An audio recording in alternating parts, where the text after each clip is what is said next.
Hello, and welcome to another edition of Coffee with Comrades, a podcast discussing current events, theory, and action through a radical lens. Hey, gang! In this week's edition of Coffee with Comrades, we continue our exploration of the three prevailing leftist tendencies with a discussion of the big, scary C word, communism. But first, a couple brief announcements. As always, Coffee with Comrades is proud to be an affiliate of the Rev Left Radio Federation and the Channel Zero network of anarchist podcasts. Check out this jingle from some of our friends on the CZN. Yeah. This is M1, M1, M de la gente comprende y entiende, you feel me? I'm one half of Dead Prez, to tell it like it is, everything is political rap duo. Here holding my middle finger up to imperialism worldwide. And you in tune right now to the rebel beat.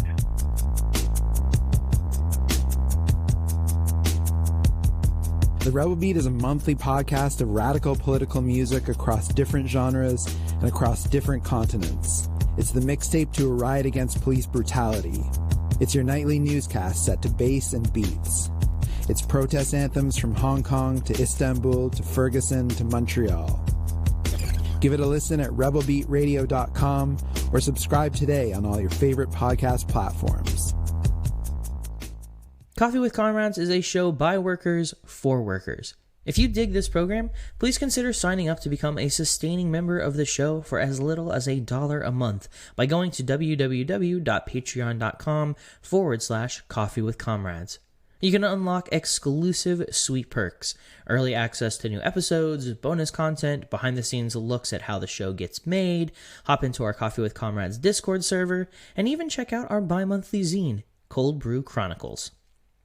This week, I had a chance to hop on Psychic Dolphin Garage's podcast to talk about the uprisings in Louisville, the notorious ACB shirts that came out from the right, bones and chicken nuggets, Avengers-style far-right Republican weird ads, and a whole lot more. Check out Psychic Dolphin Garage wherever you get your favorite podcasts. I said this last week, and doubtless I'll say it again next Tuesday, but I want to provide a quick caveat before we launch into today's edition of the program. Now, a lot of people have a lot of different feelings and perspectives on what socialism, communism, and anarchism actually mean, and plenty of folks just simply regurgitate whatever they hear on social media, for better or worse. Others actually take the time to, read the theory. Some of those folks even form their own perspectives and insights, while a good chunk of others just sort of follow a party line. Now, I don't want you to take my word for things here. These episodes are meant to serve as very brief introductions to each of these rich, vast, and complicated ideological positions. So take everything I have to say here with a grain of salt. Read and explore these theories for yourself, and, most importantly, use these ideas to actually improve the lives and material conditions of your friends, family, neighbors, and comrades. That said, this discussion of communism did get the stamp of approval from one of my Marxist-Leninist comrades, so take that for whatever it's worth to you.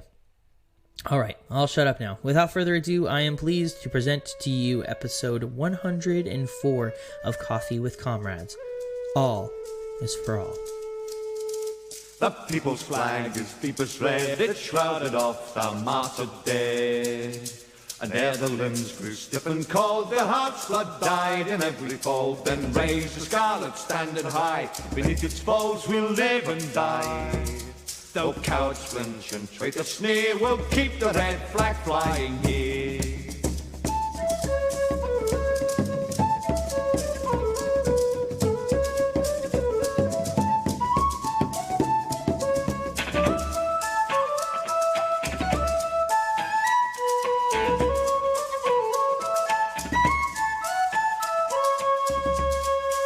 It waves above our infant nights when all our heads seem dark as night.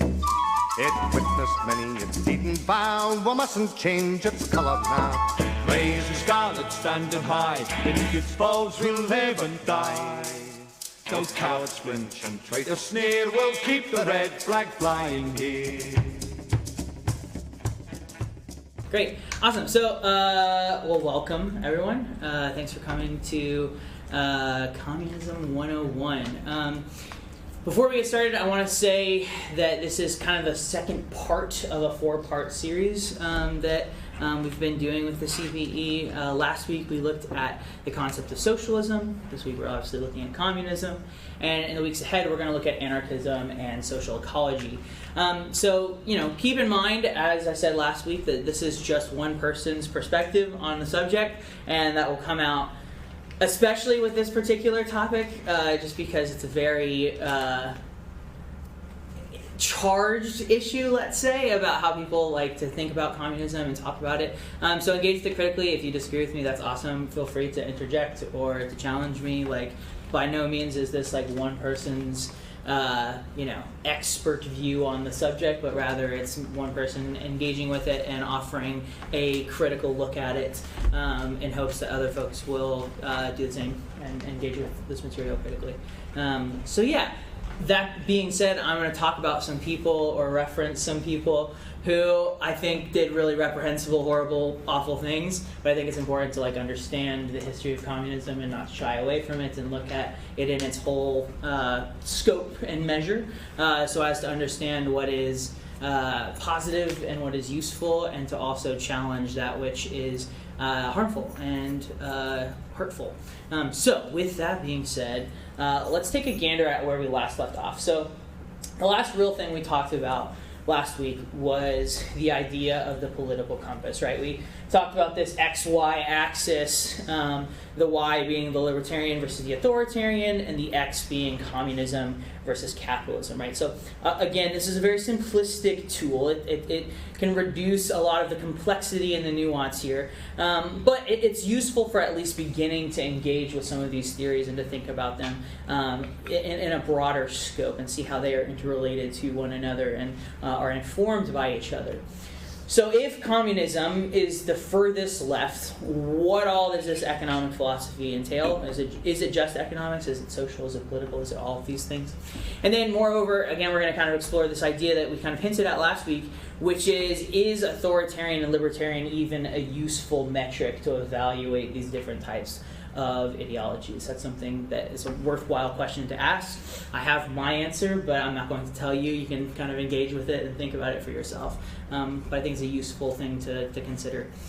So, that being said, let's dig into this, right? So, a lot of people use the term socialism and communism interchangeably, right?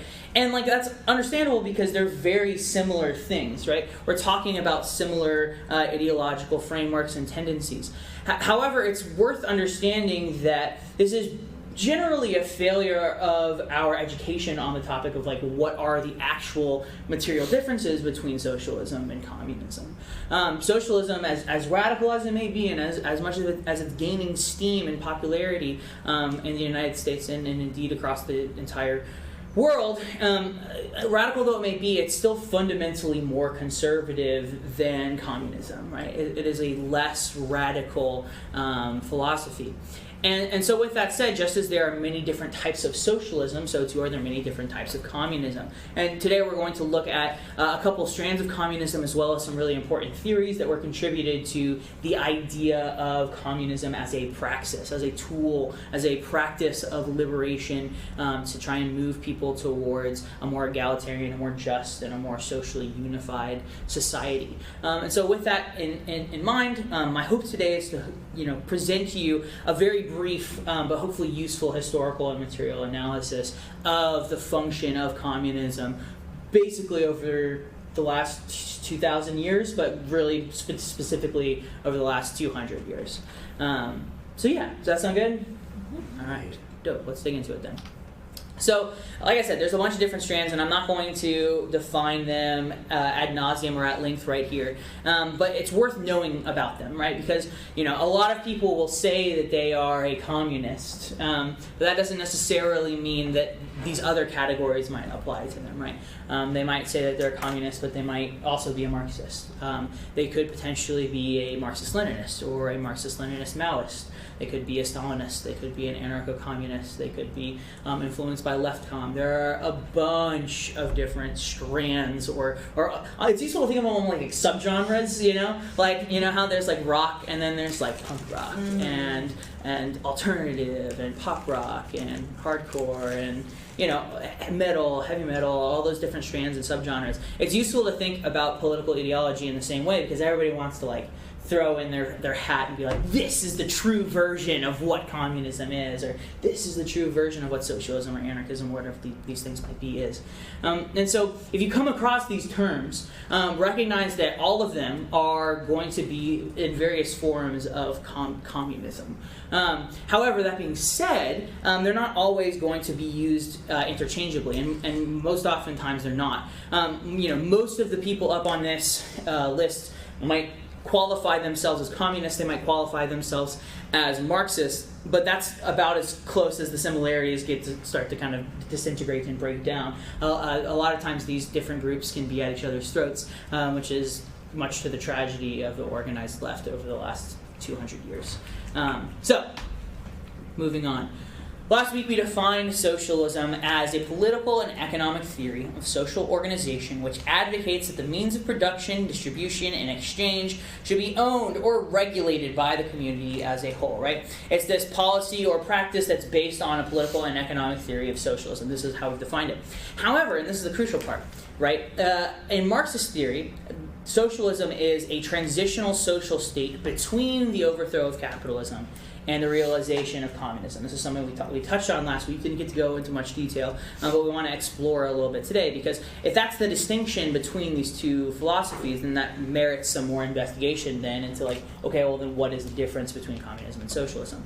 So in the past, really orthodox Marxists have argued that this is a strictly sliding scale. If y'all will recall this from last week, we talked about agrarian forms of economies, slave economies, feudalism, capitalism, we talked about socialism, and today we're talking about communism. A lot of orthodox Marxists will still argue that this is a sliding scale, that there is a determined process, a slow, steady march from one thing to the next, right? We discussed a little bit last week how these systems are actually fluid and dynamic, and I want to kind of continue to press into that because I think it's a more useful framework than thinking in a strictly linear sense or a binary sense. And so my hope is that as we engage critically with these ideas, we can begin to see how these things can overlap and how they can merge and how they can either subvert or challenge or even overthrow one another. So, we have socialism entering the scene thanks to Marx, but Marx died in 1883, leaving would-be revolutionaries to interpret and understand his work. A lot of people like to think of Marx as this big revolutionary theorist, and in many ways he really is. But Marx himself didn't really engage in praxis or in the practice of instituting these ideas. And in fact, he didn't really inscribe any formal application for his economic theories. These were just theories and writings and thoughts about the way and the forms and the functions, right? And so, even though his work is really thoughtful and nuanced and helpful for understanding capitalism, it's not really useful for thinking about how to achieve communism. Even if the Communist Manifesto reads as this sort of summary of his work, it's not really a revolutionary praxis, right? It's not really presenting us with a specific formula for trying to achieve full communism, right? And so it's important to note that Marx, as a critic, as a theorist, as a philosopher, his primary concern was the critical analysis of capitalism, right? So then the question then is, okay, so where do we go from there, right? And that's when all these different theorists and ideas about what communism could be and how to get there kind of emerge. So with that being said, we're going to look briefly at three big figures. We're going to look at Lenin, we're going to look at Stalin, and we're going to look at Mao. So Lenin, and we're looking at these kind of in a chronological sense of the term. So Lenin, his big major contributions to communism and to the theory of communism were basically the Bolshevik revolution and the institution of state capitalism. These are terms we're going to define here in just a moment. I won't belabor the point just yet, but be thinking about what these people contributed and also maybe the things that they didn't do so great. Stalin formulated the the idea of dialectical materialism, which became the official Soviet interpretation of Marxism. So like I said, there was no actual formal application for thinking about how to engage with Marxist theories. And so based off of that, the development of dialectical materialism developed, dialectical materialism developed in order to create and present some method or form or function for us to think about how to achieve communism. We can debate whether or not that actually happened, but we'll get there in just a second. And then finally, Mao instituted the Cultural Revolution, which is something that's useful to think about as well if you're thinking about base and superstructure of society, which is something that Marx talked quite a lot about. Again, each of these figures are controversial. I don't really like any of these particular figures, but I'm presenting them to you because I think that they're useful for understanding this philosophy, both, like I said, its successes and also its flaws and its failures. So, Lenin's crucial contribution to the subject of Marxism or of communism is to think about the role of the state. Now, this is perhaps the quintessential dilemma, the quintessential flashpoint between different leftist ideologies in concerns to how to actually realize communism. People are very contentious about the subject of the state. And so Lenin purported that we should institute what's called state capitalism, which is essentially a political system in which the state has control of production and the use of capital, right? Which is obviously not communism, right? This is the whole idea, right, is that we're going to use the state in order to create an industrialized society, because industrialized societies, according to Lenin's interpretation of Marx, would allow Russia to advance towards a more civilized society. I'm using his words, towards a more civilized society, and in doing so would create a more likely outcome that communism would come into being, right? He talks about this idea of the state eventually withering away, as no longer needing the state, which is a good idea in theory, right? The state has a lot of power. If we seize the state, if we take the state, and we have all this power, then it makes sense that we can maybe make the world better because we have all this power at our disposal in order to try and leverage the type of world that we want to see. And like I said, many Marxists believe that this scale that I showed you guys earlier is in fact linear, that you have to go from capitalism to socialism and into communism, right? And so Lenin, stuck between feudalism and capitalism, thought, okay, the best way to ramp up this process, to make sure that we can get to communism as quickly as possible, is to institute state capitalism, where the state owns the means of production and is able to decide, create a centralized economy where everything is planned out, where everybody has a job, where everybody's working, and we can make sure that we can slowly transition towards communism. This was his proposal. This was the idea of state capitalism. And, Lenin wanted to bring Russia out of a medieval and feudal society, and so he advocated for that centralized planned economy, like I just mentioned. He reckoned that the state was a ready-made vehicle for thinking about how we can institute revolutionary change, and that abolishing the state outright was actually not useful for the revolutionary function of the proletariat. And instead what we should do, the bourgeoisie have had a dictatorship of control over the means of production, and also what should happen is that the proletariat should step into that role and institute a dictatorship of the proletariat. It's one of his most famous contributions to thinking about communism is from State and Revolution, in which he advocates for this. He looks at the Paris Commune, which I think we mentioned briefly. We're going to definitely talk about it today.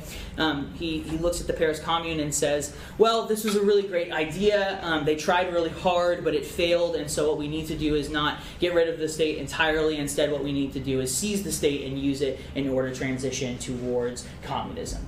He still believed, ultimately, that the end goal would be full-fledged, full communism of a stateless, classless society in which the means of production were all shared, things we were talking about before. So that's Lenin. Stalin, political and historical event, contributed dialectical materialism. Now, dialectical materialism is a political and historical events result from the conflict of social forces and are interpretable as a series of contradictions and their solutions. This is a kind of a mouthy way of saying that basically there are fundamental contradictions in society due to different types of social forces, structures, systems, apparatuses, etc. And the way that they contradict one another other leads to tension, leads to conflict, and that eventually creates a solution. Someone rises to the top. And so Stalin, his hope, at least ostensibly, was to rise the working class to the top through that struggle, by whatever means necessary. So yeah, I'll leave it at that. The dialectic, if a dialectic is a point of view, then materialism are the conditions of existence. So dialectic plus materialism equals the different perspectives that individuals have concerning the nature of reality and how we can exist within that reality. We talked a little bit about materialism. This is basically the definition that Aaron provided us with last week. But the idea here, crucially, that Stalin's point of view offered was that it happens because of different points of view. Like, that's why these material experiences are determined. Finally, we have Mao's contributions. So Mao's big thing was thinking about the revolutionary class. And the revolutionary class, as he defines it, were people whose principal aim is the transformation of their society, right? And in order to institute this society, Mao and Lenin and Stalin argued we needed to adopt what was called a vanguard, a group of dedicated people who were willing to take those extra steps, to go that extra mile, to do the work in order to institute communism. Now, a lot of times this ended up being cadres or like small groups of people, but the hope, right, at least on paper, again, was to create a democratic process in which the proletariat could contribute to that basic idea. The idea here, which is pioneered and outlined by Lenin, is this idea of democratic centralism, right, where you can have a diversity of thought and diversity of opinion, but a unity of action. Again, sounds great on paper. We're going to get into maybe why it doesn't work out as well. Then finally, the other big thing that Mao offered was the idea of the cultural revolution, right? So a revolution that aims to transform not just the economic base of society, i.e. the way that economics function, the way that capitalism insinuates its tentacles into everything that we do, but also the actual superstructure of society, the cultural and social forces that define and create our lives. So these are the things that Mao and Lenin and Stalin have contributed. However, I'm curious. I've been talking a lot. I'm curious. Have anybody heard things about these particular figures before? Sure. So tell me what you've heard. What I've heard with Lenin, I've heard that. Well, how I learned in like high school, like I took like AP European and World History, is that there's a split between him and Trotsky. And like Lenin was more like socialism in a state, and Trotsky was, anarchism. And then kind of Stalin was kind of the one who tried to put that into practice. Yeah. The usual about Mao, Stalin, and Lenin. They're all genocidal dictators. They killed millions of people for no reason without even thinking about it. They were all liars and horrible people. Totally. This is the thing that most people in the United States hear about these figures, right? To your point, what's your name, friend? Steven. To Steven's point, Trotsky was more of like a left-com guy. He wasn't so much an anarchist. We're going to talk. We're probably not going to talk about Trotsky because everyone hates Trotsky. But we will talk about anarchism next week. And there's definitely some differences between anarchism and left-com. But yeah, generally speaking, you're absolutely right. Like, these are the things that we're presented with, right? And so then our goal then has to be to think critically about these things.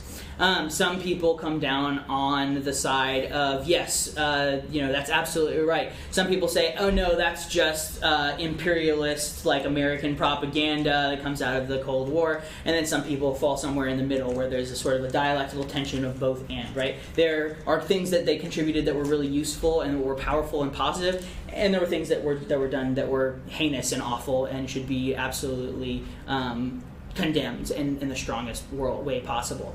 Go figure where I fall, but that's up to you to determine for yourself where you want to fall on that sort of spectrum, so to speak. So with that being said, let's turn now to an actual history of how communism has played out, right? We've talked about these theories, right? These ideas that were advanced by these different theorists. So then let's try and engage then with how it actually has played out. Because what follows is an incredibly abbreviated history, and there's no way that I can get into as much as like possible. We could look at any one of these projects for an entire like class session easily.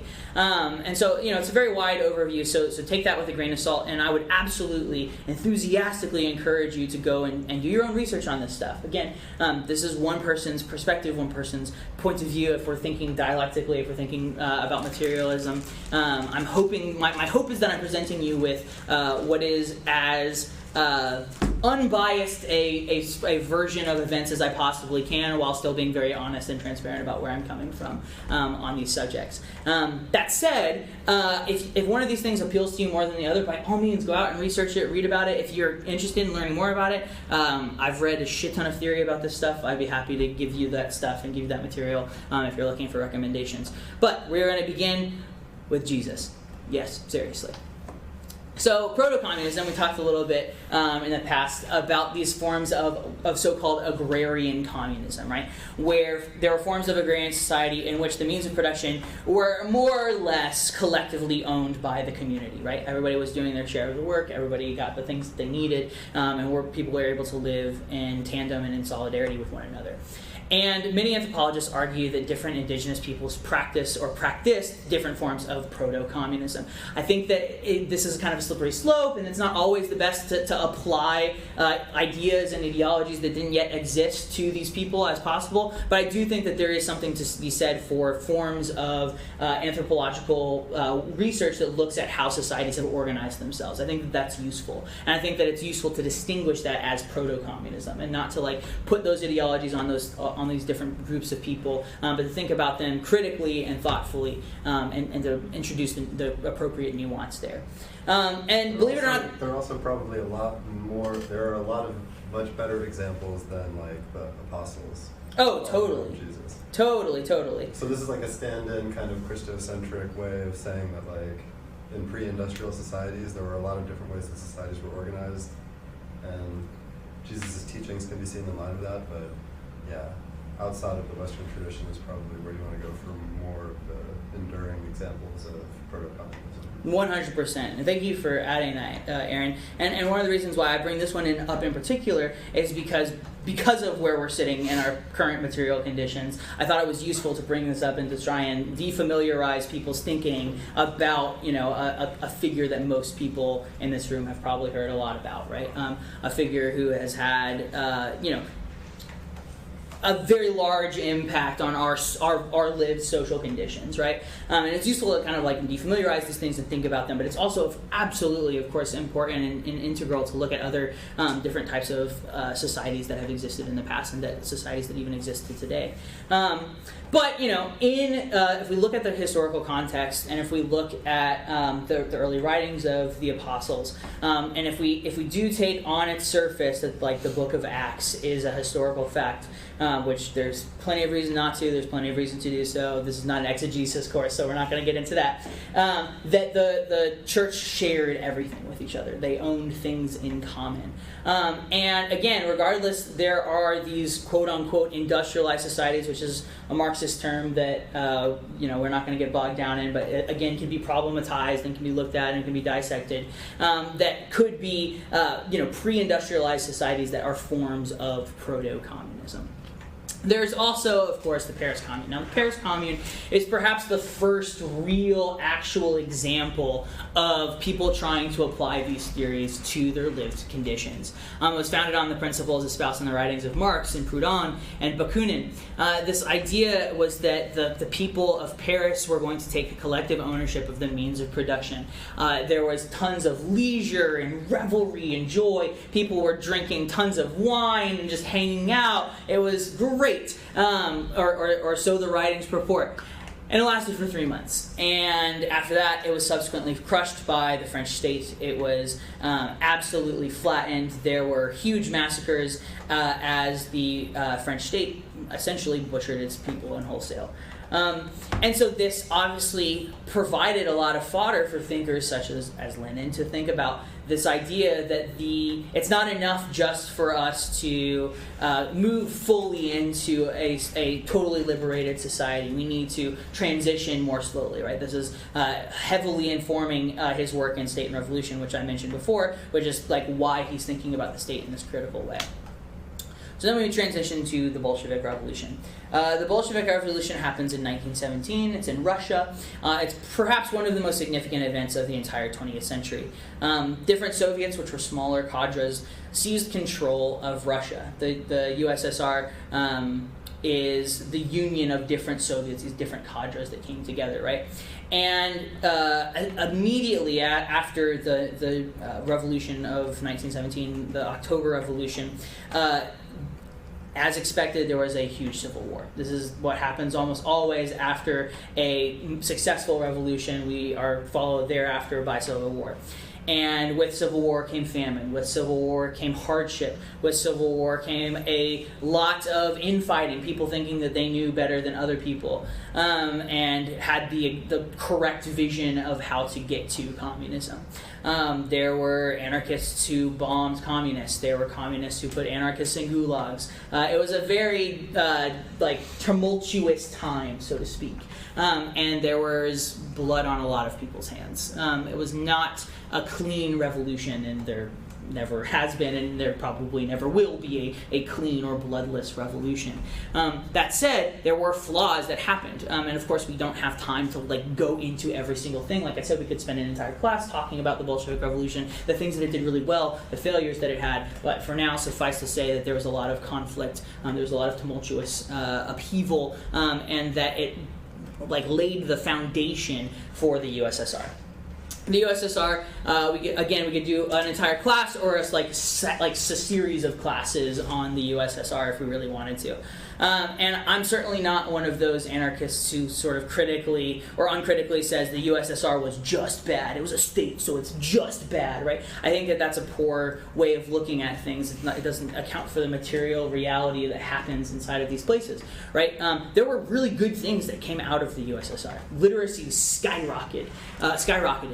Industrial society ratcheted up, and we were able to. The centralized economy was indeed able to transition from feudal medieval society into a fully industrialized superpower in a rapid period. The USSR, of course, helped with defeating Nazi Germany. They had an incredible space program that contributed hugely to the ways that we understand outer space. However, there was also bad stuff, and I think it's worth us looking at the bad things as well. Again, can't give a deep dive here, but it's worth mentioning that there were gulags. There were political prisoners who were locked away and who were either sent to into exile, were assassinated, were put into jail. There was widespread famine that developed for a number of reasons. A lot of it was due to pseudoscientific engineerings. It was due to a lot of climate issues that were happening at the time, and so those can't be all put upon the USSR as a nation state, so to speak. But then there were also betrayals of actual workers' movements, both of the different Soviets, the dock workers, the Bolsheviks concentrating power, but then also of the Spanish anarchists in Spain during 1936. Or the pulling out and the political maneuvering with Nazi Germany over who's going to split up different parts of certain sections and certain territories. So again, there's good stuff, there's also bad stuff, and I think it behooves us as thoughtful, critical, intellectual people to approach these things dialectically and to think about what actually happened and to sift through a lot of that propaganda that we mentioned earlier and try and understand these things from a more critical perspective so that we can see where and how these things function, the good things, the bad things. Lastly, the last thing we're going to look at is Cuba, which is probably, in my opinion, one of the most remarkable of the aforementioned examples. How many people have seen this image of Che Guevara before? It's a very ubiquitous image, very famous. And, the Republic of Cuba is still around, and it hasn't slipped into neoliberal capitalism the way that Russia did after the fall of the USSR. There have been huge strides concerning healthcare, literacy, education. It has a planned economy that is ostensibly based on socialist principles, sweeping reforms that have done amazing things. That said, we should also turn to our definition of communism. Because again, if there's a difference between a socialist planned economy, there's obviously a difference between that and communism. And it might be a step towards communism, but we haven't seen it transition there yet. So communism. And I looked around for a lot of different definitions. I looked at Oxford, I looked at Wikipedia just to see what they had to say. I looked at Webster. And none of the definitions that they offered were good, which is surprise, considering this is such a dangerous idea. So I tried to take the best things from them and synthesize them and put them together. And one of the things that I would encourage you to do for yourself is to think about how you would define this term, right? This is, again, one person's definition of the term. I think it's a pretty good one. But that said, I would encourage you to think about it as well and to, again, engage critically. So, communism, as I define it, is a philosophical, socioeconomic, and political ideology that advocates for a stateless, classless, moneyless form of social organization in which no one slips below a universal basic standard and through which labor is distributed in an egalitarian manner from each according to their ability to each according to their need. How many people have heard that maxim before at some point? From each according to their ability to each according to their need, right? Huge basic founding principle of the idea of communism. And so this is a definition that I would present to you. I think it's useful. I think it's helpful for thinking through communism if we're to think of it as full communism, right? A classless, stateless society. These are the things that even Lenin and Marx and all of the anarchists were writing about. That was the society they were reaching for. They might have differed about how to get there, right? But that was the thing that they were striving towards, was this classless, stateless, moneyless society. But is this too high a bar to set? Is this an idealist aspiration that can never actually happen? And moreover, is it even possible to achieve communism in quote-unquote industrialized societies? This is one of the things that people say all the time. The world is too big, there are too many people. This is all just fantasy that looks really good on paper, but it can't actually happen. Another thing that we might maybe consider is why is it that every socialist state thus far has failed to realize full communism, as the phrase goes? I have a lot of really good comrades who are Marxist-Leninists or MLM, who I love and admire and think the world of, who are very quick to say, well, these are the revolutions that have been the most successful, are these ones that have instituted state socialism.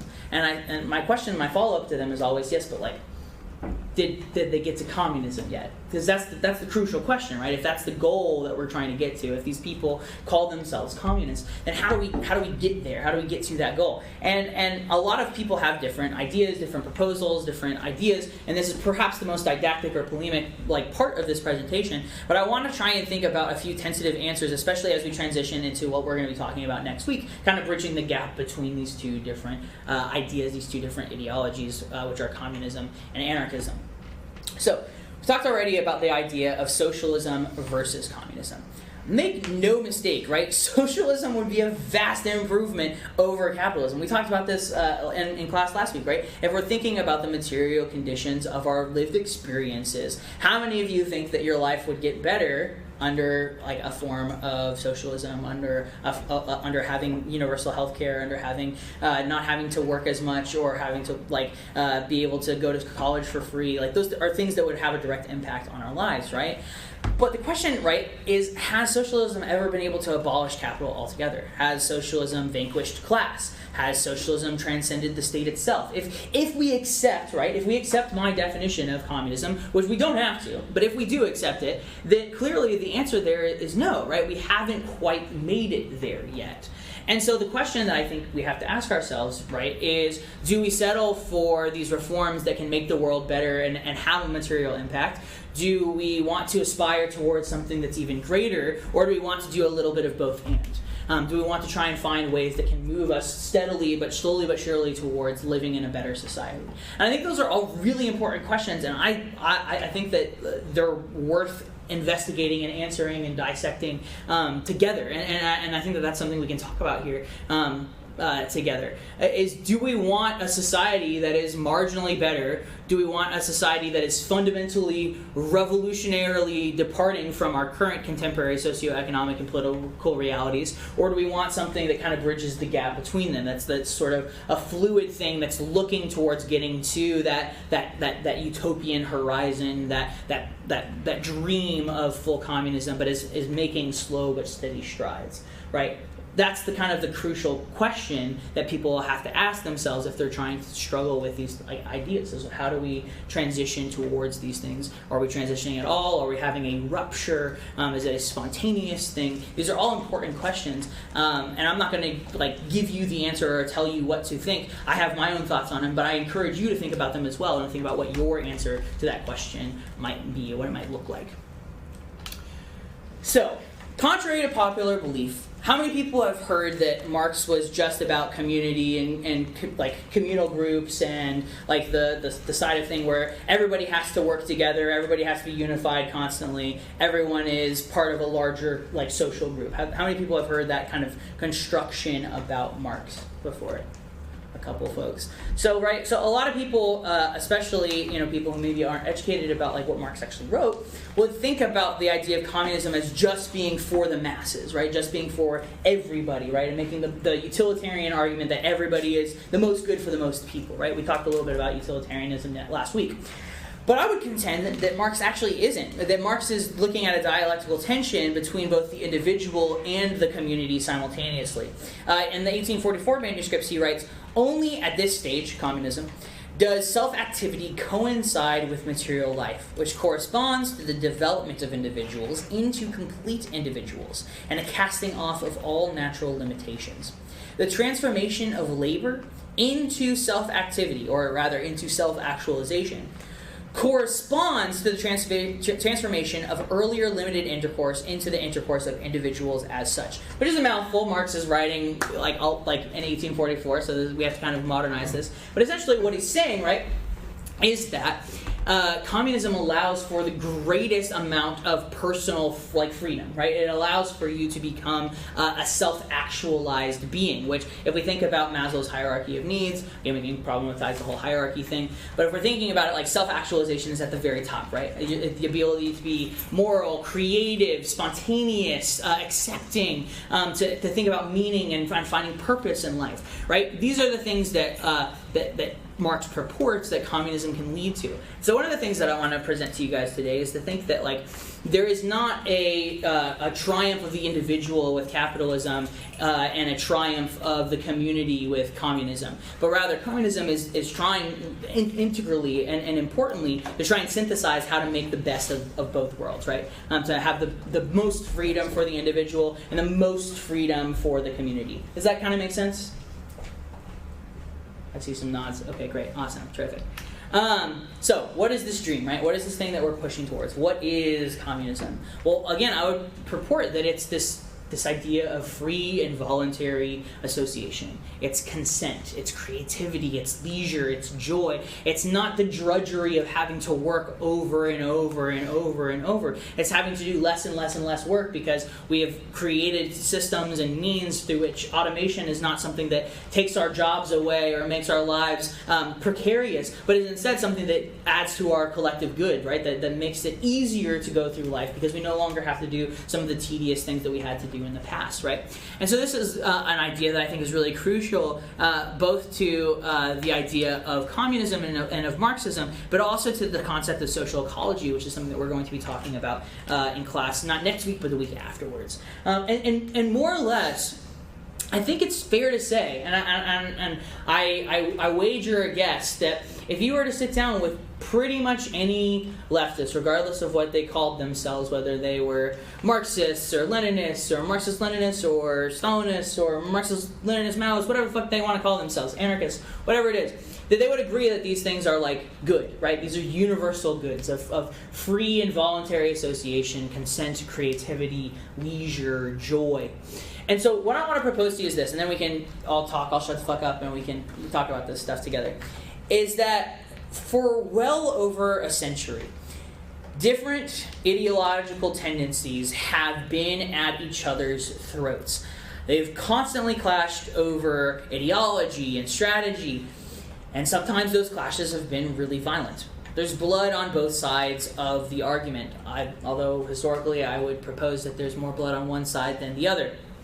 Next week we're going to try and look at anarchism, but I want you guys to consider something as you reflect on this presentation and on these discussions, and as if you're thinking about coming next week, then as you're preparing for next week as well, is that, you know, if we're all fighting for that same ultimate goal, right? If we are fighting for communism, right? If we are different forms of communists, right? If we want to go beyond socialism one way or another, then why are we infighting? Like, who benefits? Who succeeds when we are at each other's throats? To whose advantage is it for us to constantly be undercutting each other, constantly stabbing each other in the back, constantly stepping on each other's toes? Who succeeds in that particular scenario? I think that's an integral and important question to consider as we're trying to bridge the gap between these different types of ideological and political tendencies on the radical left.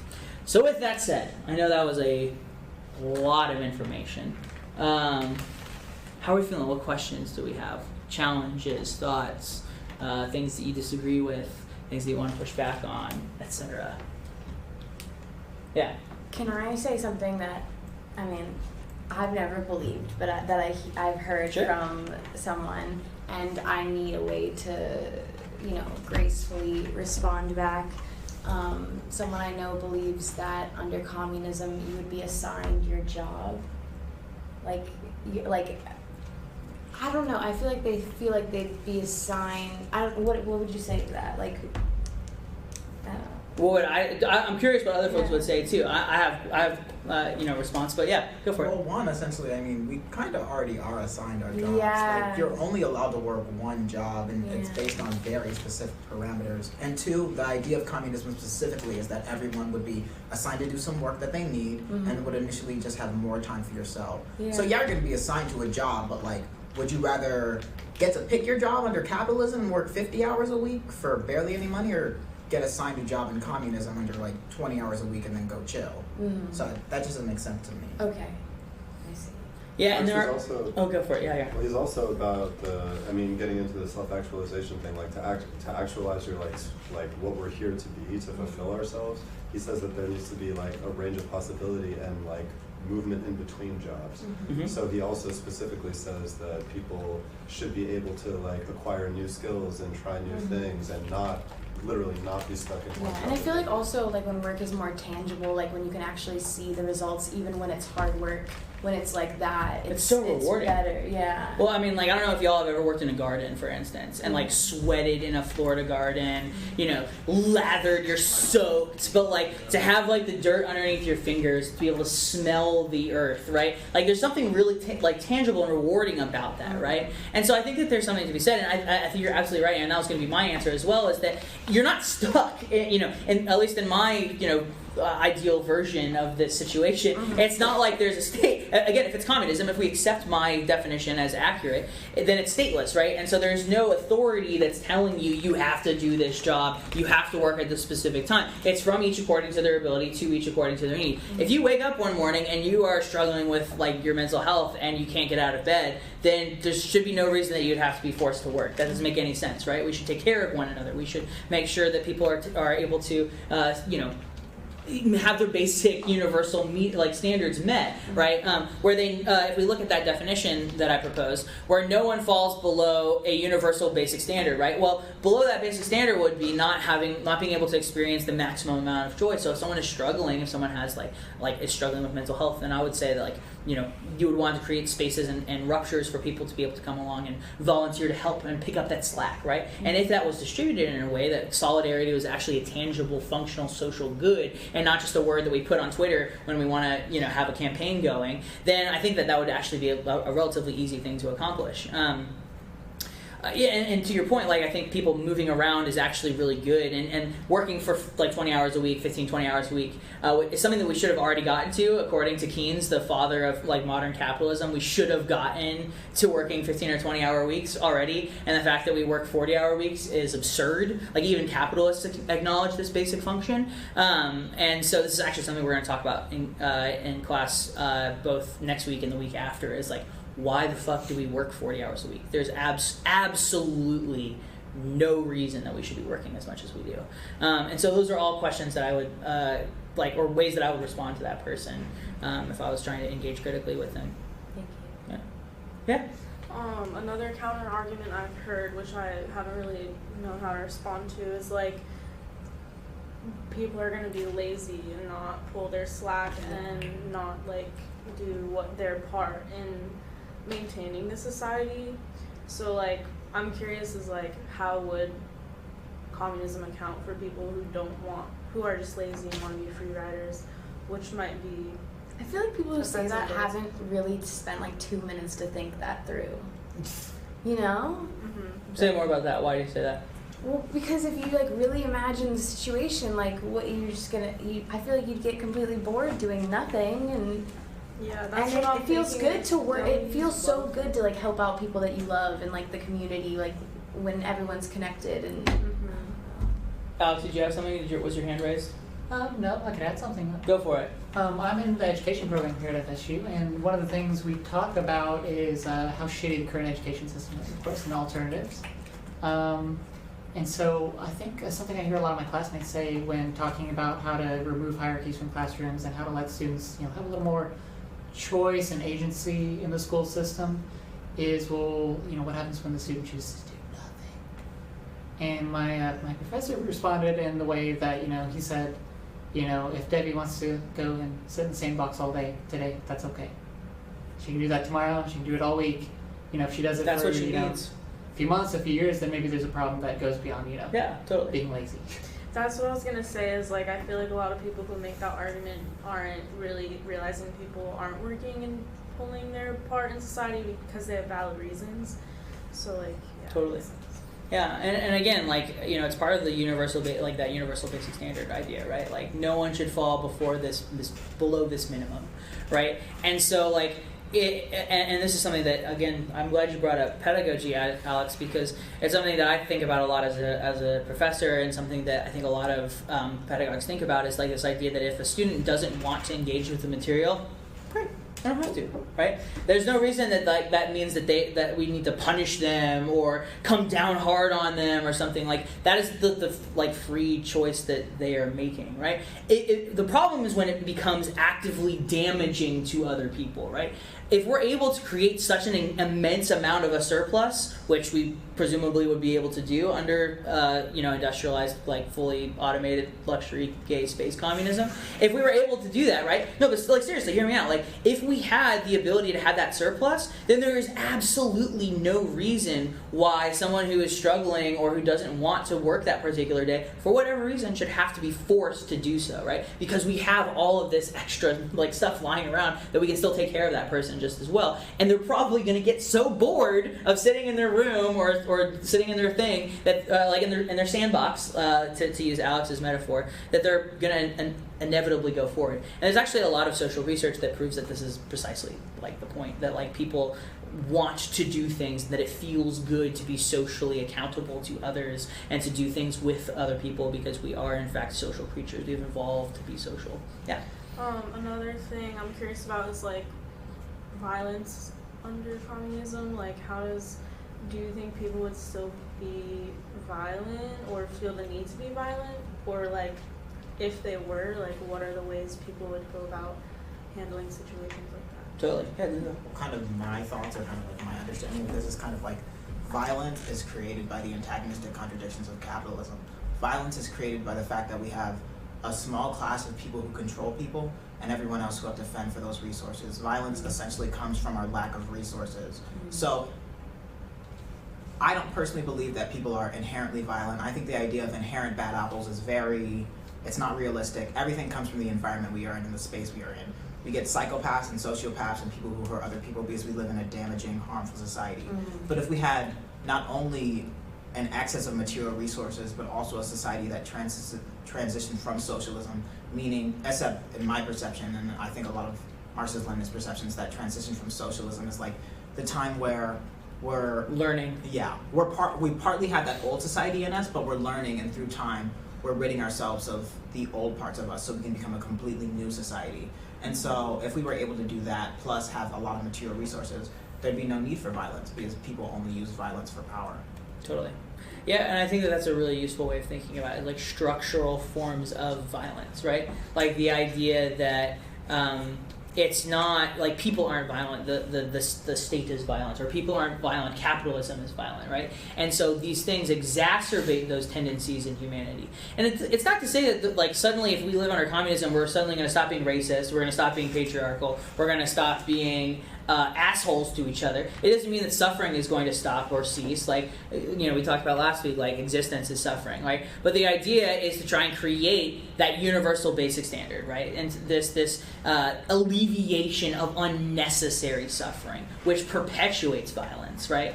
And in doing so, we can not maybe annihilate violence, but we can radically cut it down.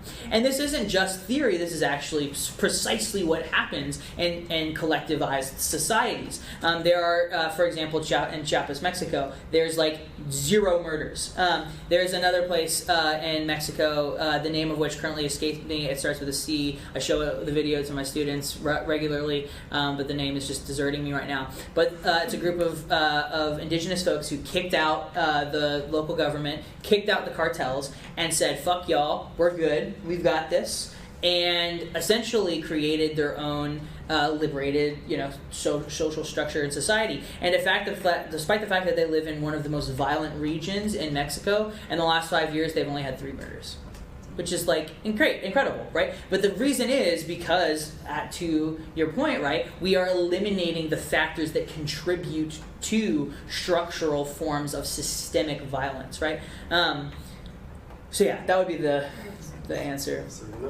Oh, and this part of the conversation is reminding me of Capitalist Realism by Mark Fisher, and just like, all the statistics that he uses about like how with neoliberalism and this hyper-bureaucratic world that just took over, mental illness, depression, and everything has just increased so much, just crazy, like with the baby boomers and on. I highly recommend reading Capitalist Realism. Is There No Alternative? It's one of the best, most concise. And it's so short. It's very short. You can read it real quick. Yeah. If you want the link to it, I can give it to you, so you can get the EPUB. But there is this. I'm glad you brought that up, because there's this really good passage in it that we were just talking about. I could. Other thoughts that people are having while I look for this passage? I think just continuing on the topic of violence, even if we don't think that violence will still stick around in communism to a significant degree and deserves attention, there are ways in the community to resolve things like that, ways we can hold each other accountable and without necessarily recreating the hierarchies of capitalism. Other thoughts, concerns, questions, challenges? I like the idea of that industrialization, where the more we have machines doing the work, the more time we have. I think that's good. Yeah. I can't imagine how creative that society would be, when we didn't have to stress about so many things, all the wonderful inventions and things we come up with. Because in capitalism, machines, people look at, that's going to take our jobs. But in communism, it's not. It wouldn't. It's a positive. Right. It's saying, oh great, now I don't have to do that job anymore. Yeah. And now not only don't I don't have to do that job anymore, nobody has to do that job anymore, because we have created enough machines presumably to take care of that work, right? And of course, it's important not to be fanciful about this, right? The dream that I've been joking about multiple times is fully automated luxury gay space communism. It's funny, it's tongue in cheek. Obviously, that's not something that's going to happen anytime soon. You know what I mean? And so, I think it's also really important, as awesome as it is, I think it's really important to be engaging in those conversations and to show people that automation, which is something that is so feared, doesn't need to be feared, but it can be a positive. And I think that's exactly what you're picking up on, and I think that that's really, really valuable, as long as we don't become utopic about its potential. And also, as long as we remain like sobered by the fact that like technological development in human history, as we inherit it now, has given us things that are good, like air conditioning. We could call it a good because we don't have to suffer the heat of Florida in the summer, for example. But also, like how we power it is by extracting untold resources from the planet and like destroying the very thing that we require to live. And so there's this something about like us, our visions of our necessities, like coalescing with our visions of creature comforts, and like not being realistic about the cost-benefit analysis of like what we lose when we gain with technological progress. And it's been said, I forget who said it, but it's kind of, I don't know, like a posterable quote about like, our technology is only as good as the development of our moral capacity to use it. Very bad paraphrase of the quote, but it's something like that, you know? So like if we're not like advanced enough to like know how to use these great automations and like use them for good, then the development of technology will just like turn the world into a factory farm that can produce enough goods for the people who can pay for it, which is kind of where we're headed. So yeah, I get really nervous about the technology aspect for those reasons. Not that I'd love to live in fully automated gay-space capitalism, like area capitalism. I definitely agree with you to some extent, but at the same time, it just is upsetting personally to see like, the problem I have especially with like not anarcho-communists, but like primitive anarcho-communists are people who believe like society is going to collapse and then everything's going to be better, we're all going to like take care of each other in a way that doesn't use technology or industrialization, is the fact that that's just like super idealistic as well as a pretty violent viewpoint, I believe. If the systems of technology that we have right now and this country were to collapse, billions of people would die from famine. Billions of people would die from famine all around the world if our technological systems collapsed, you know what I mean? There are billions of people dying from famine right now because they are under-industrialized. These capitalist nations keep them in an agrarian society so they can exploit them.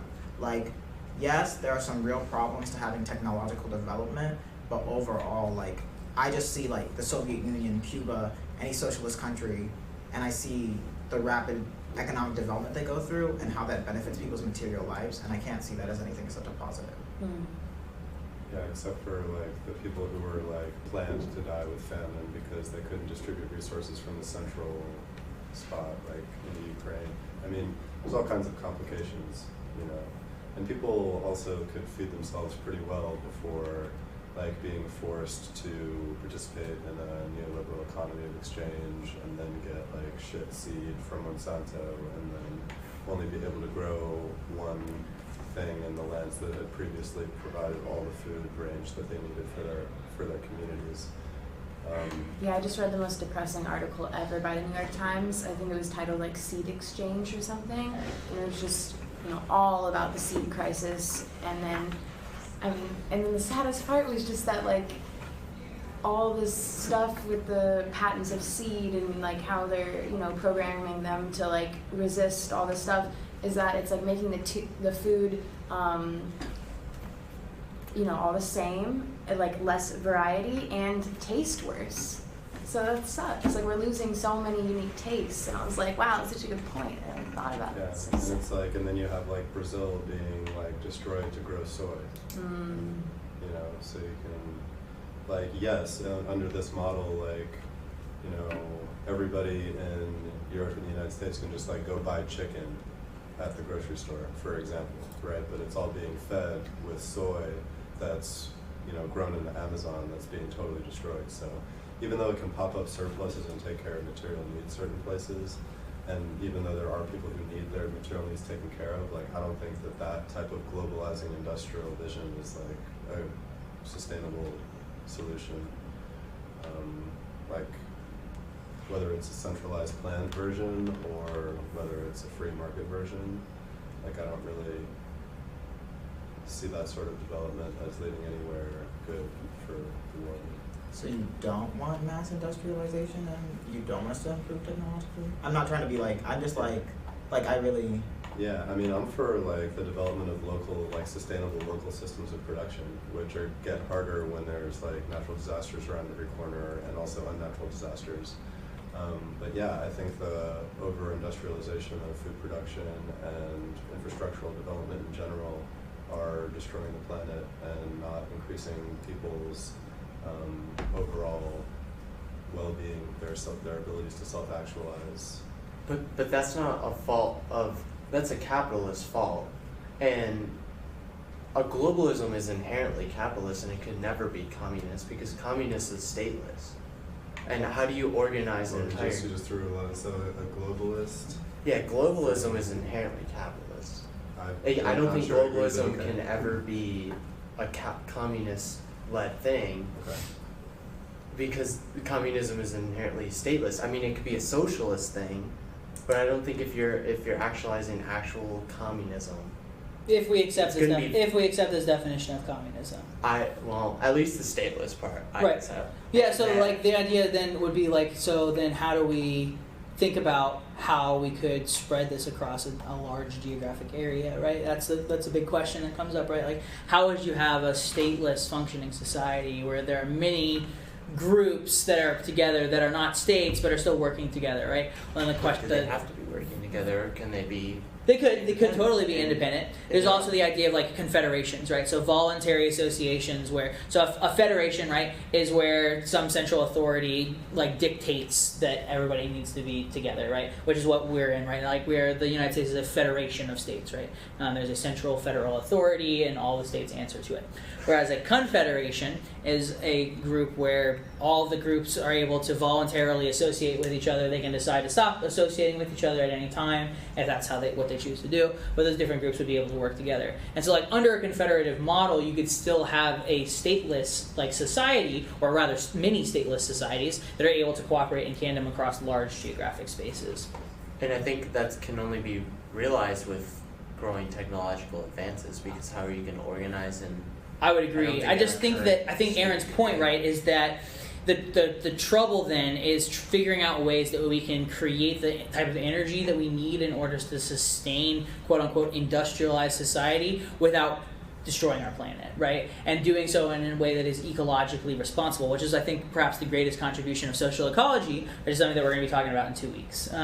And we'll talk about that concept together at more length that you guys are kind of exploring. And I think it's a really good one, and it's a really crucial one, right? Because like, if we want to have the greatest good for the greatest amount of people, and have this stateless, classless, moneyless form of social organization in which many, many different people can associate, then it would necessarily, like you said, need to have like really useful technologies that would allow for those kinds of things to happen. So how do we employ those technologies in ways that do not perpetuate the dominion of historically dispossessed peoples who have suffered for generations and generations under the banners of capitalism? How do we avoid replicating the very structures that we are rebelling against? I think Aaron's central dilemma. Yeah. I kind of think with like technology and how, just like example, social media, Mm-hmm. I think the more advanced it gets in a theoretical communist society, I think the whole planet would be one society.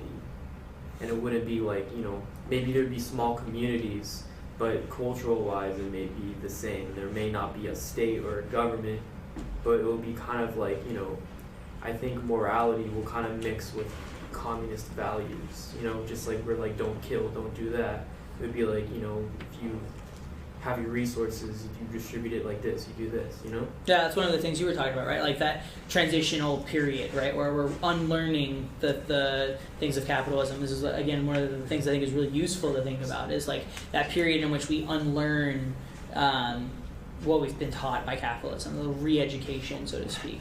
But that's very dangerous right there. Totally. Because now you're getting into very cultural revolutionary kind of things. I totally agree. I totally agree with you. I'm just saying that is one of that's one of the points that's made, right? Well, what is your issue? Is that you're like signaling it and Pearson's picking up the code, but you can explain more? Well, that's on the idea of like one society. Now you have to consider. Do you value independent cultures? Do you value totally? I mean, language. It comes down to things as basic as language. Do you want I'm losing the words. Do you want uniformality or do you want diversity? Yeah, and actual, and not like exactly, and not a banal platitude about diversity, but like actual diversity, where people are able to choose the ways that they want to express themselves and the ways they want to be, the ways they want to self-actualize themselves, which I think is a good point, right? Because the fear, right? And again, I don't think that you're coming from a bad place, my friend. But what I think the fear, right, is that what could potentially happen, is that when all that centralization occurs, someone begins to start telling people this is what happens, this is what doesn't happen, this is how it's going to be, which historically is what we've seen happen. Yeah, it's almost like the different communities can like check each other. Right, exactly. And that's like one of my biggest problems with global capitalism is like how it's like slowly erasing and like destroying like the different cultures and the diversity across the world. Totally. And last thought on the subject, and then I swear I'll shut the fuck up and let other people talk. Again, come for the social ecology one, because a lot of the stuff that's flying around right now is stuff that Murray Bookchin specifically talks about, and this idea of diversity and heterogeneity over a homogeneous, centralized whole is one of the like greatest contributions that he offers to like radical political theory, and is one of the things that I think is really emancipatory and positive, and a positive contribution that allows for potentially the greatest amount of freedom for the greatest amount of people. Does that make sense? Yeah. Great. Did you have something to add? Oh, I was just gonna add essentially that I definitely agree with you. I definitely think that the process of industrialization is heavily tainted by the process of colonization and capitalism, and we can isolate technological advancement from capitalism. I think we've already seen, even in our society that's really not trying, that it's actually not that hard to make a lot of technological improvements that rely on things like wind energy, on water energy, on renewable energy sources. I really think it's a very real possibility that we're just not trying, honestly. Because we're not incentivized to try, right? Because the profit motive is what is the motive, right? The motive isn't how are we going to emancipate humanity. The profit motive, it's not how are we going to create the most freedom for the most people. Rather, the motive is how do we make the most fucking money, right? And therein lies the crucial issue that I think is at the heart of technological advancement, is that it is not motivated by the natural and human ingenuity and proclivity towards engineering, but rather it is motivated entirely by our ability to capitalize upon that very motivation and then turn that into capital. I would that's a good point, but I would argue that if you're talking about energy sector, that's not wholly true, because there's probably more profit to be made in transforming our entire energy sector to renewable energies, because there's so much opportunity there. But the speculative nature of it all, it's a risk-benefit analysis, and I think at this point, the energy lobby, the gas lobby, is seeing that it's safer to continue, at least for their profits right now. It's the market, right? So that's my point. But there is the opportunity to transition if you can get ahead of it and do it, and you would make more profits if you transition to renewable. My contention would be, because of the way that capitalism functions, the reason why we haven't seen that transition is because it actually is not more profitable. The market would and that's the whole point, right? Is that the market is supposed to chase what makes the most amount of profit. You're starting to see that, and especially in places like China, who are more industrializing. Yeah. No, I think that was one thing that, how you'll bring up something about capitalism and about capitalism being bad, and someone will be like, well, if capitalism is all about profit, aren't they always going to make the choice that's most profitable? Not necessarily. Marx actually explained, it really helped me grasp this concept that Marx explained, how capitalism basically picks up the system that it's working with. So in the United States South during the plantationocracy, there was this weird mix of a planter-slave economy and capitalism. So capitalism basically finds whatever system that's been in place in that country, picks it up and starts working with that. So yes, it might be more personally profitable for all of us, but I think especially when we're talking about profits, we're talking about how it profits the bourgeoisie, and especially how essentially just how it profits them. So if it's not more profitable for them on a very short-term level, also, even if they know it's 15 years from now going to be more profitable for them, if it's not as profitable for them on a short-term level, they're not going to choose it. Yeah, I think it's that short-term that's the most important. Awesome. Other thoughts, other things percolating about Still have some time before we need to shut down. Yeah. What's your personal feeling on the reason why communists and anarchists can't get along? And I do think you're probably right that communists, because that's what you think, that communists have more blood on their hands. Yeah, I do. I mean, I do. And I do think that. And I think that I would contend that the historical account would show that that is accurate, because they controlled states, and states are much strong, like have much more ubiquitous ability to monopolize violence. Now, what I think the problem is that the reason why anarchists and communists have routinely not cooperated is due almost entirely to the fact that we are fucking nerds, and we hear me out because I'm being dead serious here. Is that people relitigate things that happened hundreds of years ago and just keep playing it over and over and over again instead of actually practicing Marxism, instead of actually practicing these ideas and putting them into play, instead of actually galvanizing and building power. What we are content to do instead is just bicker over who fucked up. And instead of saying, how do we move forward together, we say, it's your fault that the left is in tatters. It's your fault the left is in tatters. Instead of saying, okay, we fucked up, let's look at where we messed up, let's take an honest, full account of it, let's figure out where we can work together, let's build coalitions, let's empower one another, and let's work together towards trying to make sure that this never fucking happens again, so that even if we have legitimate, healthy disagreements with each other, those disagreements don't devolve to anarchists bombing, Bolshevik leaders, and don't devolve to the USSR betraying the workers' revolution in, Spain. Those are things that I think would behoove us to move beyond and just quit bickering over, and instead try and engage with each other in the very real social conditions, which are, if we don't get our act together, climate change is ravaging the planet and is going to continue to ravage the planet and is rapidly ramping up. It's one of the reasons why we're ending with social ecology, because I think that social ecology is a magnificent fusion of the best of Marxism, communism, and anarchism. Does that answer your question? Isn't there also a lot of discussion to be had around organizing tactics? And totally. Because the historical question is one thing, and people will argue endlessly about it, like you're saying. But even just thinking about how venerating certain traditions or finding oneself in certain traditions will influence how you organize and how you the tactics that you use to try to achieve utopian communist objective, which at this point is really interesting, that communism is basically a utopian gesture, because Marxists is probably utopians. But I'd be interested in what people have to think about, how to say about that. Other thoughts? You were saying that Marxists are utopian, that was really just a side note. My real question is that if it's been my experience that the conflict between anarchists and communists is not really historically oriented at all. Yes, they disagree vehemently about certain people in history, but my question is people who self-identify as Marxist-Leninists or even Stalinists, what does that mean for their organizing, and does that have implications for how they organize? Because I think there's a really stark difference between organizing with a fan of Stalin and organizing with somebody who's anti-centralization and on the anarchist end of the spectrum.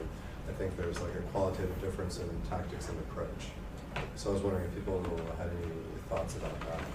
Oh no, I completely agree with that actually, and that's where I actually was thinking with your question, where Marxist-Leninists, or essentially where with communists and anarchists don't get along, is essentially sometimes there are just contradictions in the way we organize and the way we act that can't be bridged. You know what I mean? I don't think that's always the case. I think very much ultra-leftism and a lot of sometimes just people conflicts and other things get in the way, but I think that at times, especially if it's just the communists and anarchists fighting and there's no right to unite against, we get into then we really get at each other's throats. Yeah, we get into this place where these contradictions because essentially we don't want the same thing, and I think See, that's where I disagree. I think that we do think we want the same thing. It's the difference to me is that the tactics, right? The tactics and how we organize to get towards it. I'm curious, Denzel, what do you think is the difference between the goals? But the thing is, like, essentially, at least in the Marxist-Leninist approach, the tactics are everything, because that's the praxis, and that's the way you get to communism. So, like, while I do think that we want an end goal and we can, like, work and organize towards the end goal, I cannot see a reality or future where communists and anarchists, especially if it's just like them, are not bickering, because essentially Marxist-Leninist, I think in some ways it's on us and our focus on taxes and also our focus on wanting to overthrow the state. You know what I mean? If we want to overthrow the state and take state power, any person who calls themselves an anarchist is maybe going to be behind us and working with us while we're not in power, but when those Marxist-Leninists take state power, you're immediately going to be against us because we have control over the state. So here's my proposal, and this is a proposal that is relatively new, and I've only heard from certain thinkers on the left today recently, but I think it's one worth considering, which is this: if we were able somehow on the left to work together to carve out vast swaths using different tactics, using different organizing, using different strategies. Let's say, for example, that the Marxist-Leninists were able to potentially seize state power in certain sectors. It's entirely conceivable that instead of pitching battles over specific territory, what could then happen is split that territory in half, and we agree to divvy up those spaces. Marxist-Leninists aren't going to try and sabotage. When was the last time you sat around with a Marxist-Leninist? You think that all the time, dude. Yeah, I'm not gonna lie. You think that there would be a revolution and then they'd be like, oh, but the anarchists can everyone say what they are? From the state. We would do that for a moment, but then we try to take it. I'm not gonna lie about who. You guys are anarchists. I know that you are. Can I interject here? Sure. I'm struggling to see. I don't think that anarchists and communists are really the ones that are at butting heads here.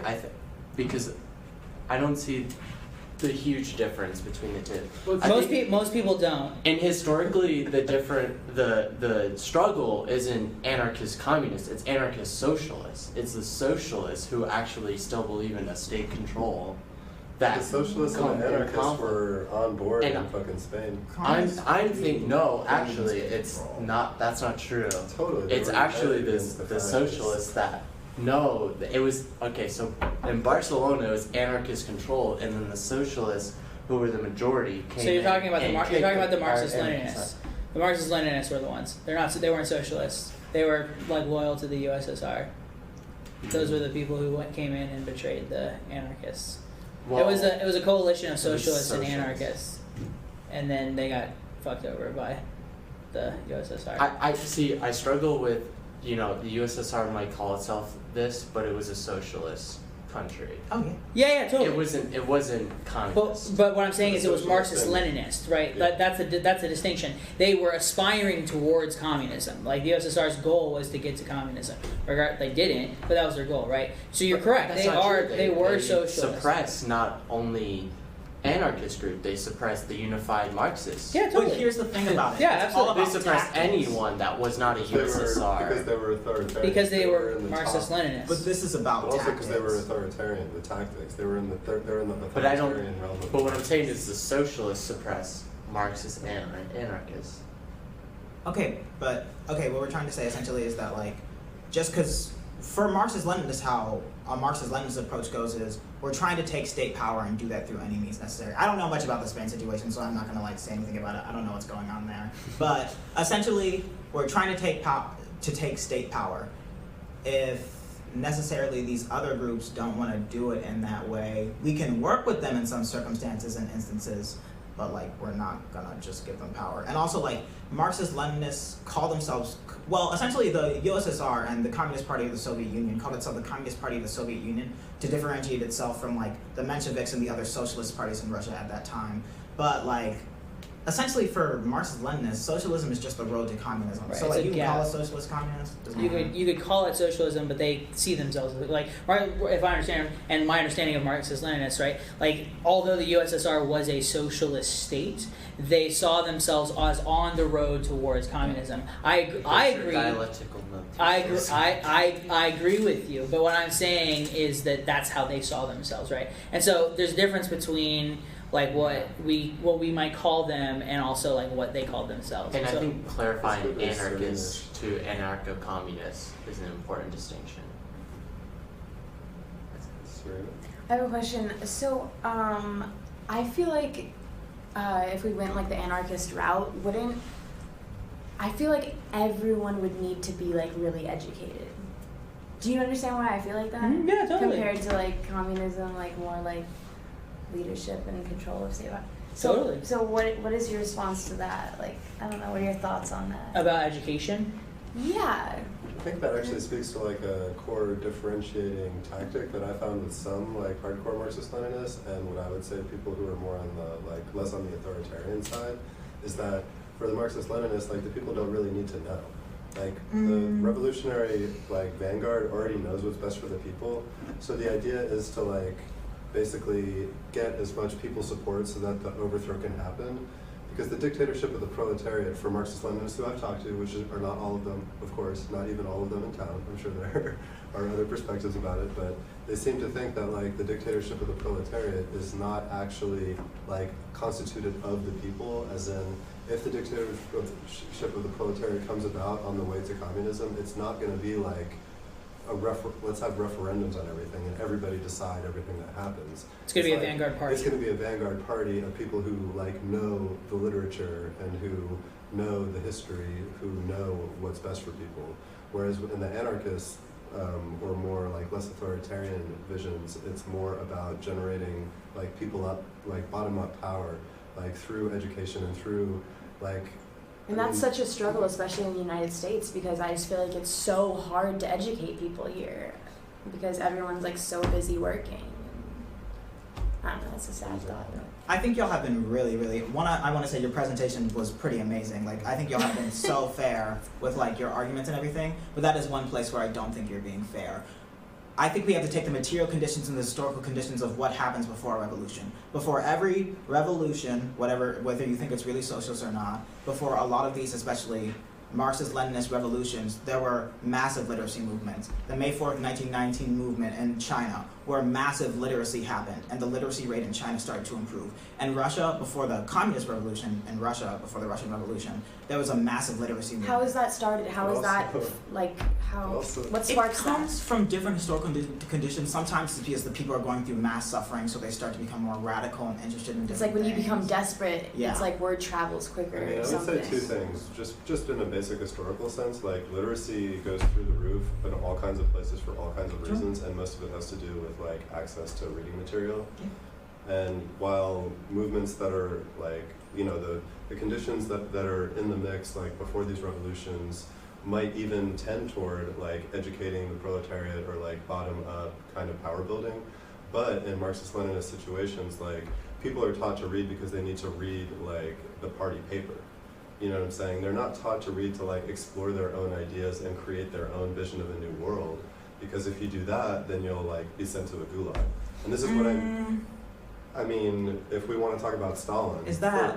If we want to talk about Stalin as an example, then we can, you know, because people who with like alternative ideas about like how the state was, you know, bastardizing the Marxist vision, for example, would be sent to Siberia or would be like removed from posts. So there's an ideological control apparatus that's top down in a Marxist-Leninist approach in historical experience, and also it seems like even within people today who I've encountered who identify with that movement. I mean, in my ideal world, I feel like everyone would be like completely educated on all different theories and history and everything. But it's also too, like I've heard arguments that like workers and like common people are very intuitive and they know what they want, and it's like pretty simple concept also. So it's like an interesting conversation about like how much education do we like I don't know. Like, So, yeah, go for it. And then I have a thought as well. Continue. I think we have to ideology realize, like, for Marxist-Leninists, I think is unfair about your situation and kind of the way you portray Marxist-Leninism is kind of like, for Marxist-Leninists, it's about the conditions of keeping socialism going by any means necessary, okay? So, for Marxist-Leninists, there was, yes, a lot of repression of state newspapers. The Bolsheviks repressed a lot of state newspapers. Because when you're in a global capitalist world, it's like constant. Yes. Yeah. Because if you don't repress, in the Marxist-Leninist view, if you don't repress those newspapers, if you don't repress those things, they're gonna overthrow you and then murder millions of you. And we saw that happen in the Soviet Union, And the Paris where they Commune. introduced capitalism. Yeah, and that comes from, and that's informed by the Paris Commune as well. Like, that's what Lenin was writing about, was state and revolution was directly inspired by the Paris Commune, which is exactly what happened. My answer to your question, Serena, would be this. What are we doing right now? Right? We're sitting in a room and we're all educating each other. Even where we disagree, even when we're contentious, we're still educating each other on different perspectives and different ideas and different positions, right? And so to me, people, it sounds like people have some pretty clear ideas about what they want. It may not be all the specifics or the particulars. It may not be a precise vision of how we get there, right? We might differ on those things, right? But it sounds like, we're moving towards those things. And so my contention would be that we've reached a point, thanks to a variety of factors, and capitalism not being the least of them, that where we can have a relatively high rate of literacy in this country. So it's relatively easy to educate people. And so my contention is that we don't need a centralized bureaucracy telling people this is how to teach, this is what you need to believe, these are the things. But instead what we can do is things exactly like the Center for Participant Education, where people convene together, people share their ideas, share their skills, have workshops, seminars, and where people, even when they disagree, respectfully, can still engage in those debates and have those substantive conversations and discussions in ways that hopefully can clash in ways that are critical, thoughtful, nuanced, and respectful, so as to create the conditions for learning to flourish. And to me, that prospers mostly under a decentralized model, because it's people volunteering their skills, volunteering their time, volunteering their knowledge. This is also kind of a pitch to teach class for the CPE. But that's the whole idea, right? Is that when we come together, when we share, we create knowledge together, right? We create the ways of learning and understanding and looking at the world. And my contention would be, instead of waiting for someone to come and tell you what to think, you should go out and educate yourself, and that holds true for this course as well. Don't take everything that I'm saying as the Bible truth. Don't take everything Aaron's saying or Denzel's saying or anyone's saying. Go read, go educate, go teach yourself, go engage critically with these texts, these ideas. I believe we put up a list on... Yeah, I was going to say, one big reminder would be to add to the list of the texts that you gave me, German ideology. Who's going to read that? Well, I was thinking about what are the seminal, what are the foundational texts. But I think that maybe in the spirit of what you're saying, and CPE being a place for people with diverse perspectives to share and to educate one another, is that maybe people who have their own texts can post to. I mean, Pearson can't because you're holding true and not on Facebook. But because that's where we put the reading list. That Pearson supplied for the first class, for the socialism class, we posted it in the event, and for the communism class also we posted it in the event. Did you put up the one for the anarchism one and the social ecology one? I don't know if I did yet, but I'll make sure and do that. And what we can do too, maybe, is put a Google Doc link in the newsletter that we send out by email, so that in case people don't want to use Facebook, they can still access suggested readings. But what I was going to say was that people can feel free to send in suggested readings that you think would be interesting for folks about communism, about the discussion that we're having now. This is supposed to be a forum, an umbrella where we can all get in out the rain and meet and talk with each other about important shit. So I'm feeling good that we're doing this right now. Did you send out a Google Doc already, or did you say you're going to? No, I was saying that we had up till now just been posting the readings and the events on Facebook. And all those things that I've listed you can find with a Google search. I mean, if you really want to, I can put in the extra work and get the links for you, but Just Google them Yeah. and like put in Google PDF, and then like it'll either be the Marxist library or the Anarchist library, and they'll come up, and you'll be able to get those. Just texts. check out your convenient multinational conglomerate Yeah. corporation in your pocket that will take you to this like full text. Yeah. Just wanted to say I'm also always for that ideological struggle and discipline. The more you challenge yourself with different views, the more intelligent of a person you become. Totally. As long as it's not like ridiculous stuff. And also, whether I as a Marxist-Leninist want to be like, we're going to have to work with anarchists. We're going to have to work with other leftists who don't agree with our views and opinions. That is something that we are going to have to do to survive. And wasn't we it need Brett? to learn how to do that. Wasn't it Brett who said like he would definitely like side with anarchists like any day, like Yeah, so would I. Oh, I mean, and like so. Here, listen. Like I don't give a. I've said many times, and I'll say it many more times. And again, we can disagree about this, Denzel, if you want to.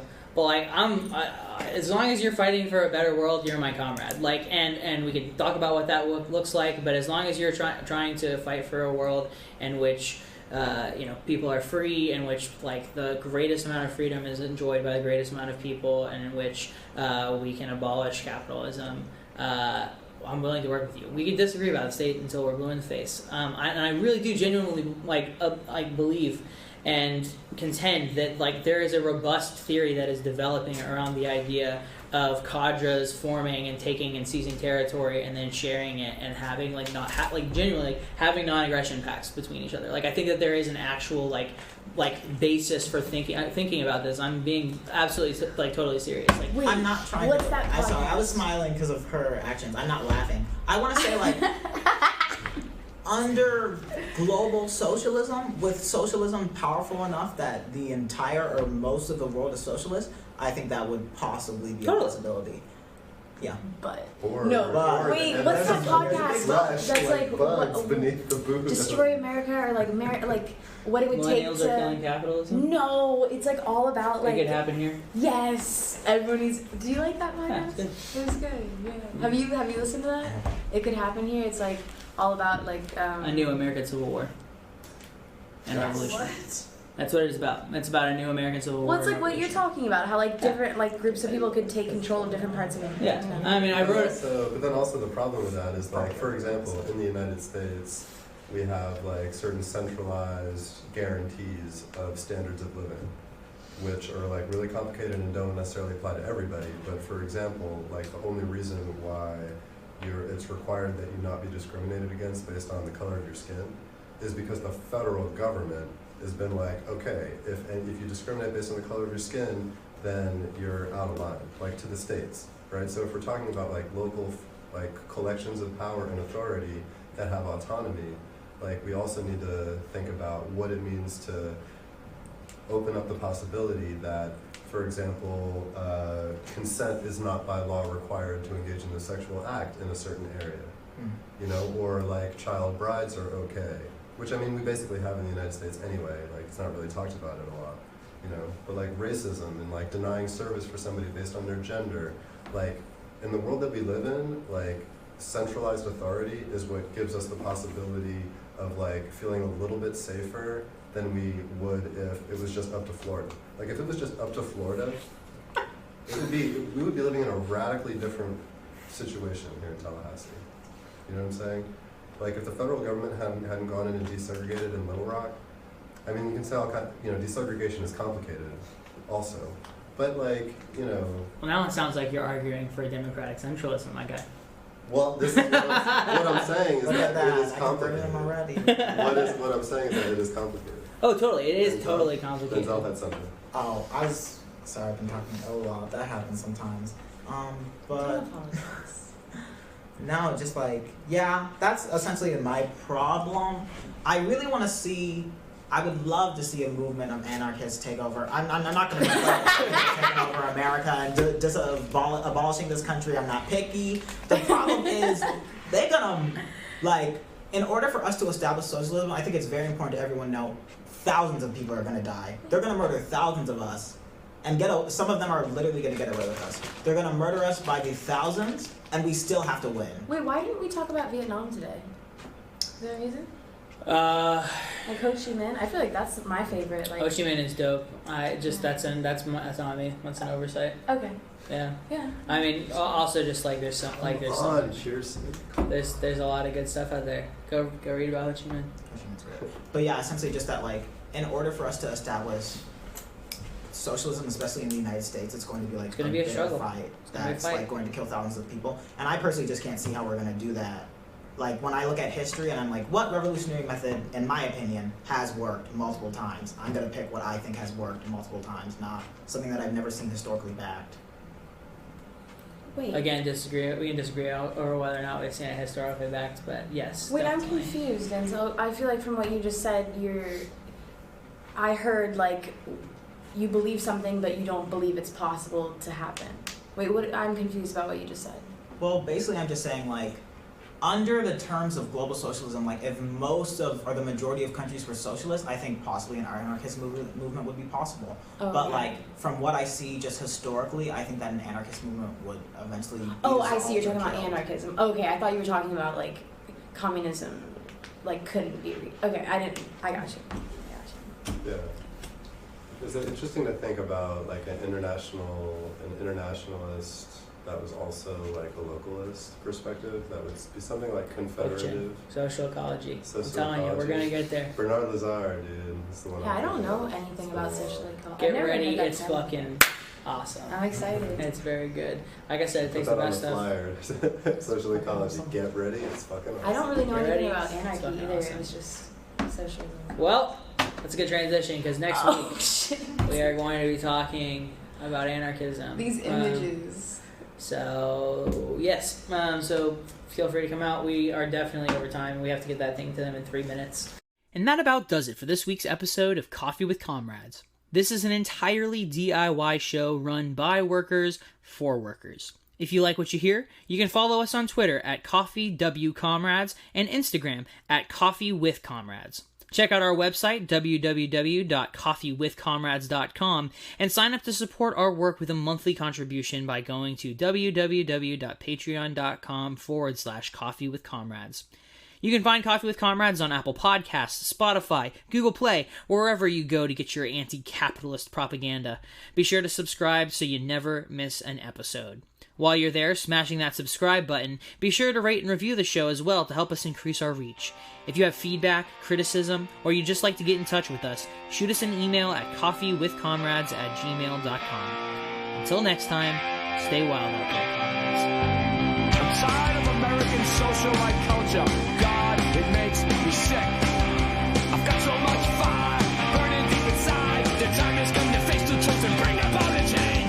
I don't care about all your books and magazines, all these new revolving scenes of plastic teenage dreams. One is thing forever, if the kids up on the block, the kids are fighting told the people's up of God. These are things that serve us so embarrassing me to sing. Got so much frustration, really starting to sting. See so many falls, got things to then lose. I'm fed up with everything, so this is what I chose. We have had enough. The time has come to go back low.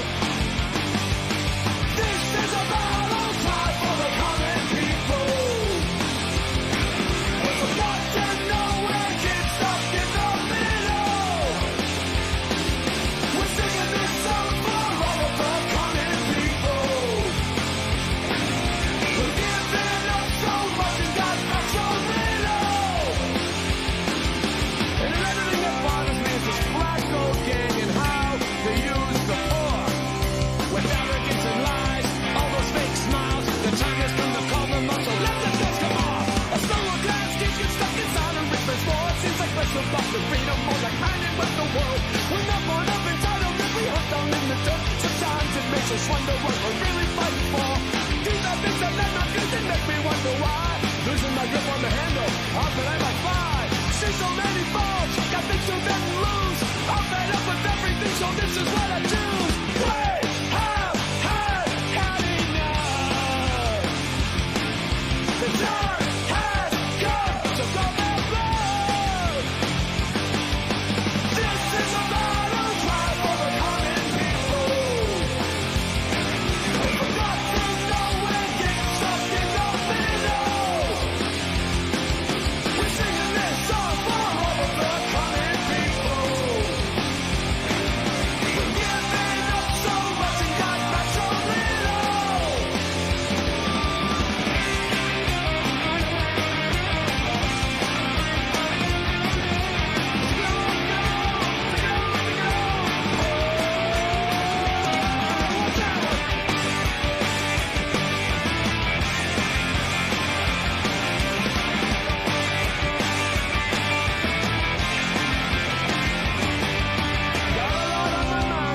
Sometimes I think